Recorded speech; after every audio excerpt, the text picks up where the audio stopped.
कांग्रेस नेता और वायनाड से सांसद राहुल गांधी ने मंगलवार को झारखंड के तोरपा खूंटी में भारत जोड़ो न्याय यात्रा को संबोधित किया। इस दौरान उन्होंने कहा कि झारखंड में आदिवासियों की जमीनें छीनी जा रही हैं। साथ ही उन्होंने कांग्रेस सरकार के समय में आए जमीन अधिग्रहण अधिनियम के बारे में भी बात की। आप भी सुनिए। देश में बीजेपी ने, आरएसएस ने नफरत का माहौल फैला रखा है, हिंसा का माहौल फैला रखा है और एक धर्म को दूसरे धर्म से लड़ाते हैं, एक जात को दूसरी जात से लड़ाते हैं, आदिवासी को किसी और से लड़ाते हैं, एक भाषा को दूसरी भाषा से लड़ाते हैं। तो हमने सोचा कि प्रेस तो हमारी बात होती नहीं। आप जानते हो कि प्रेस वाले अदानी जी के लिए काम करते हैं, बड़े बड़े उद्योगपतियों के लिए काम करते हैं, तो वो कमजोर लोगों की आवाज तो नहीं उठाएंगे, पिछड़ों की, दलितों की, आदिवासियों की बात तो नहीं उठाने वाले। तो इसलिए हमने सोचा कि आपके बीच में आकर हम आपको जोड़ने का काम करें और आपके जो मुद्दे हैं, आपके जो समस्याएं हैं, उनके बारे में हम बोलें। तो ये लक्ष्य, पहली भारत जोड़ो यात्रा बहुत सफल रही और लोगों ने हमें कहा, देखिए आप कन्याकुमारी से कश्मीर चले तो झारखंड का क्या होगा, उड़ीसा का क्या होगा, हमारे जो गांव हैं वहां से तो आप निकले ही नहीं। तो इसलिए हमने मन बनाया कि दूसरी यात्रा हम मणिपुर से शुरू करेंगे और महाराष्ट्र तक वो यात्रा जाएगी और झारखंड के बीच में से निकलेगी। और इसलिए मैं आज आपके सामने यहां खड़ा हूं भाषण देने। दो तीन चीजें झारखंड की जनता ने, झारखंड की जनता ने, अलग अलग वर्गों ने मुझे बताई। अभी मैं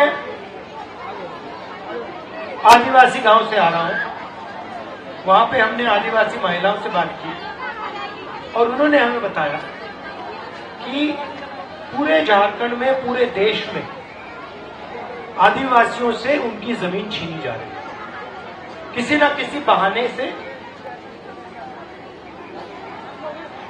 अंत में ये होता है, विकास का नाम लिया जाता है, सड़क बनाने का नाम लिया जाता है, मगर अंत में आदिवासी को पता लगता है कि उसकी जमीन हड़प ली गई है या किसी एनजीओ को पकड़ा दी गई है या किसी अरबपति, अदानी जैसे व्यक्ति को पकड़ाई गई।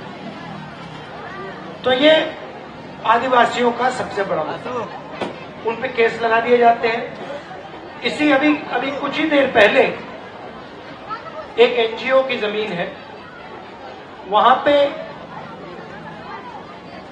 आदिवासियों की जमीन छीन ली, उनको कॉम्पनसेशन तक नहीं दिया और उनकी जमीन लेकर एनजीओ में डाल दी।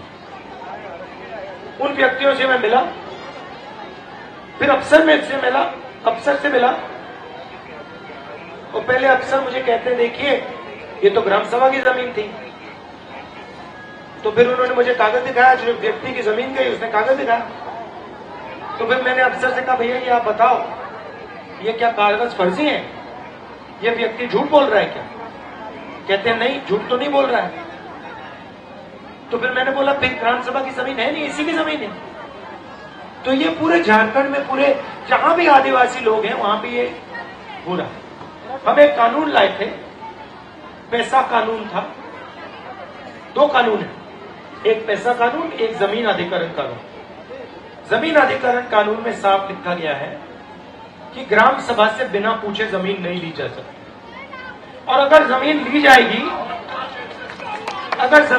जाएगी, भैया नारे मत करें, अगर जमीन ली जाएगी तो मार्केट रेट से 4 गुना ज्यादा पैसा दिया जाएगा। और अगर, मजे की बात सुनिए, अगर जमीन ली गई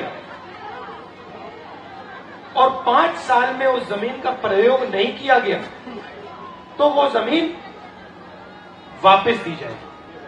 अब झारखंड में लाखों एकड़ जमीन ली गई है, पिछली सरकार ने ली थी, लैंड बैंक बनाया, उसका कोई प्रयोग नहीं किया। तो यहां के आदिवासियों ने मुझे कहा, और सही कहा, कि 5 साल हो गए, ये जमीन अब वापस जानी चाहिए, हमें वापस मिलनी चाहिए, किसका कोई प्रयोग ही नहीं हुआ। तो ये एक आदिवासियों के सामने सबसे बड़ा मुद्दा है। ब्यूरो रिपोर्ट, इंडिया पब्लिक खबर। फिलहाल के लिए इस खबर में बस इतना ही। देश और दुनिया की ऐसी ही तमाम बड़ी खबरों के लिए हमारे YouTube चैनल को सब्सक्राइब करें और बने रहें इंडिया पब्लिक खबर के साथ।